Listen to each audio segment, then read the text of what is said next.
Hello and welcome back to my Pokemon Horizons review series. Today we are reviewing episode 2, let's get into it and I hope you enjoy. So episode 2, straight away picking up where we left off, and how nice is it to have this type of continuity after Journeys was very episodic.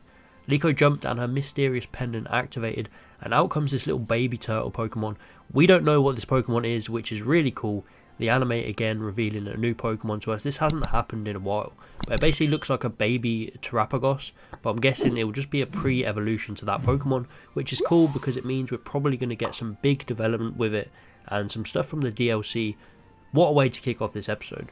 FRIEDE swoops in on Charizard and saves Liko from falling, and then he takes her back to the ship while AMETHIO and the other explorers follow on their Pokemon. AMETHIO is revealed to own a Corviknight, which fits in well. He's just going to have a team of dope Pokemon. Back on the ship, and Liko is just confused about what's going on. No one seems to be telling her. She doesn't know who to trust. You can already tell FRIEDE is your typical action first and then explain later, which does remind me a lot of Leon. I think I'm really going to enjoy his character from what we saw in this episode. We meet the crew officially, and this was just so awesome. We see how the ship functions, we see Murdoch in his kitchen, we see the battlefield come down, and it also acts as kind of a landing pad as well. It has this barrier so no one can fall off, which was cool, just like in Sword and Shield, how the battle stadiums have this protective barrier around to stop the crowd from getting hurt from the Dynamaxes. And we did spend quite a lot of time on this ship already in this episode, which is what I was really hoping for. They have a bunch of Pokemon with them. Some of them just came along for the ride. They may just enjoy life aboard this ship. And then some of them are just the cruise Pokemon like Murdoch's Rockruff.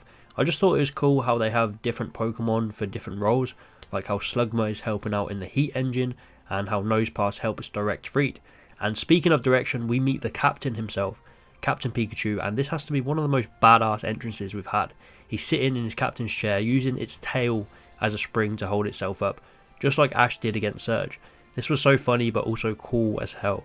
So the explorers are following the ship, trying to track down Liko, and FRIEDE is trying to go through this storm to get rid of them. You can already see he has an element of recklessness that the other crew members just know they have to deal with. But they manage to get into the ship, and Liko is questioning herself whether she should hand herself over and stop all the hassle.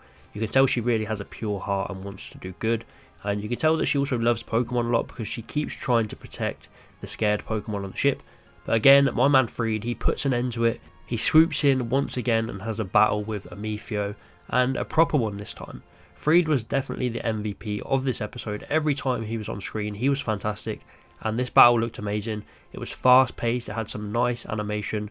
We got Pikachu versus Cerulege, and you'd think after having Ash's Pikachu battle on our screens for 26 years that I'd grow tired of seeing Pikachu battle. Well, no chance, because this Pikachu offered something new. It had an entirely new moveset and just a different style of battling. It used Double Team, Thunder Punch and Volt Tackle, and it was really nice to see Volt Tackle back in the anime again. The battle was awesome for what we got. It didn't finish again, Liko came and stopped it, but it looks like they're going to be battling in the next episode again as well. This episode ends with Liko and Sprigatito using a full force leafage. They seem to pack some power, and then because of the storm, AMETHIO and the others leave, but Sprigatito falls and they manage to steal it. And that's the end of the episode, another cliffhanger which I'm really liking. So this episode was fantastic. I thought this was stronger than the first. There was a lot more talking points. It was fast paced but still gave us a lot of development for the world, the ship, the characters.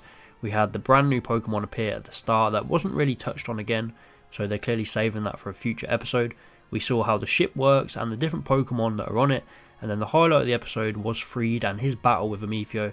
Every time they see each other they seem to be battling. So it's definitely a rivalry that I can get behind. We just have so much happening and it's only 2 episodes in. We haven't even met Roy yet. I'm really loving the slow storytelling, and the episodes continuing on from each other is something we've all wanted for a while now.